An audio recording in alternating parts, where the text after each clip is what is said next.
بسم اللہ الرحمن الرحیم صلی اللہ علیہ یا رسول اللہ صلی اللہ تعالی علیہ وسلم۔ صحیح بخاری حدیث نمبر 98۔ نبی کریم صلی اللہ علیہ وسلم ایک مرتبہ عید کے موقع پر مردوں کی صفوں میں سے نکلے اور آپ صلی اللہ علیہ وسلم کے ساتھ حضرت بلال رضی اللہ تعالی عنہ تھے۔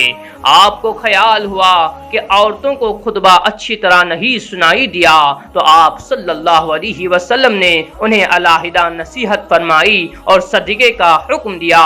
یہ بات سن کر کوئی عورت بالی اور کوئی عورت انگوٹھی ڈالنے لگی اور حضرت بلال رضی اللہ تعالی عنہ اپنے کپڑے کے دامن میں یہ چیزیں لینے لگے۔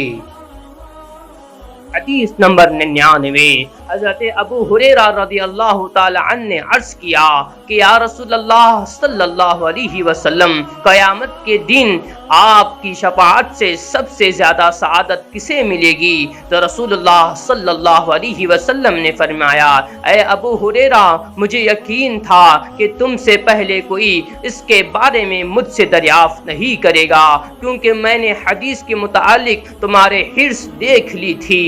سنو، قیامت میں سب سے زیادہ فیض یاب میری شفاعت سے وہ شخص ہوگا جو سچے دل سے یا سچے جی سے لا الہ الا اللہ کہے گا۔ حدیث نمبر 100۔ آپ صلی اللہ علیہ وسلم نے فرمایا کہ اللہ علم کو اس طرح نہیں اٹھا لے گا کہ اس کو بندوں سے چھین لے، بلکہ وہ پختہ کار علماء کو موت دے کر علم کو اٹھائے گا، حتیٰ کہ جب کوئی عالم باقی نہیں رہے گا تو لوگ جاہلوں کو سردار بنا لیں گے، ان سے سوالات کیے جائیں گے اور وہ بغیر علم کے جواب دیں گے، اس لیے خود بھی گمراہ ہوں گے اور لوگوں کو بھی گمراہ کریں گے۔